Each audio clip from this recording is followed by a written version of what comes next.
The gentlelady from Wyoming is recognized for 5 minutes.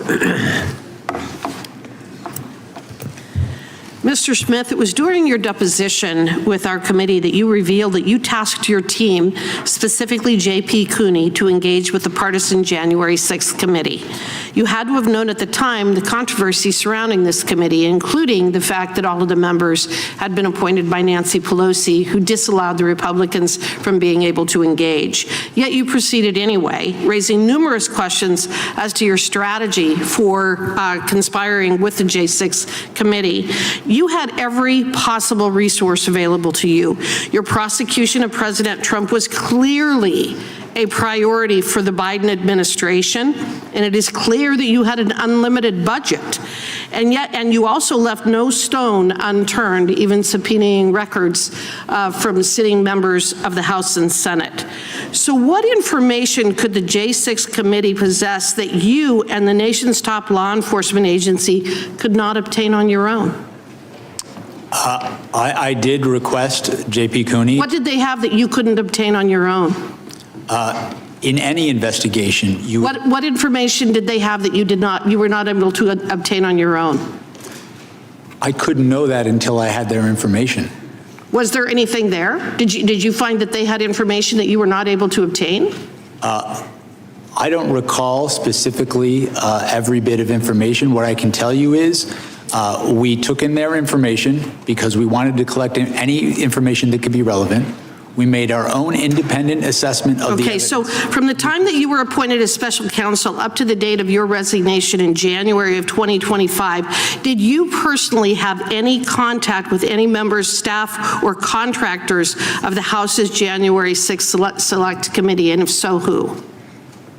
I do not believe I had contact with anybody personally from the January 6th. The January 6th committee failed to archive or preserve its video recordings of witness interviews, deleting or destroying as many as 900 interview summaries or transcripts involving more than 1 full terabyte of digital data.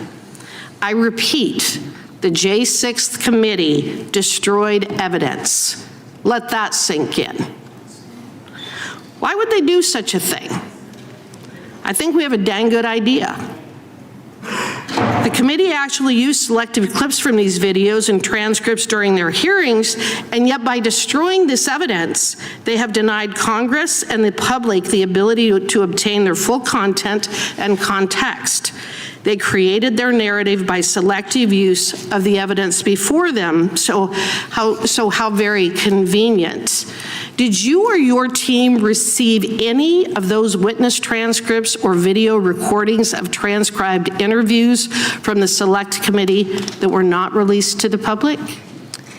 What I can tell you is that I requested J.P. Cooney to contact the Select Committee. Do you know if you received any of the evidence or testimony that the J6 committee eventually destroyed? I don't have any information that the J6 committee. You don't know one way or the other as you sit here today? No, what I'm telling you is that I requested all the information we could get from the January 6th. Has all of the information that you requested been preserved? All of the information from the J6 committee, has that been preserved? The information that we requested and received, we reviewed it. Has it been preserved? Yes, as part of our files. And were you or your team advised, or did you get the impression from anyone affiliated with the January 6th committee that these documents were not for public release, even though portions of them had already been shown to the American people? Were you advised to keep any of the information from the J6 committee confidential? As I sit here right now, I don't recall that. Okay. I recall. Did the J6 committee provide you with the Cassidy Hutchinson testimony as part of the trove of documents that you received?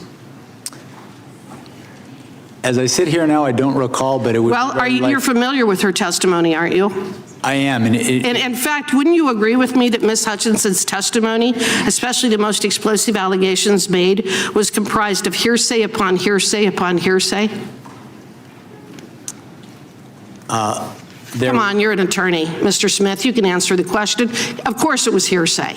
There was- And hearsay isn't admissible in a court of law, is it? Why? Because it is inherently unreliable, and the victim or the target of a prosecution is not able to cross-examine. Isn't that correct? In fact, Mr. Smith, if you had attempted to walk into court with Cassidy Hutchinson's testimony, you would have been thrown out on your ear. No judge, no legitimate judge would have ever allowed the testimony of Cassidy Hutchins to be admitted in a court of law, would they? I disagree. Well, and then we've already talked about your record. Mr. Chairman, today, Mr. so I can Chairman, the understand gentlelady's why. time has long I since yield expired. back. The time of the gentlelady has expired.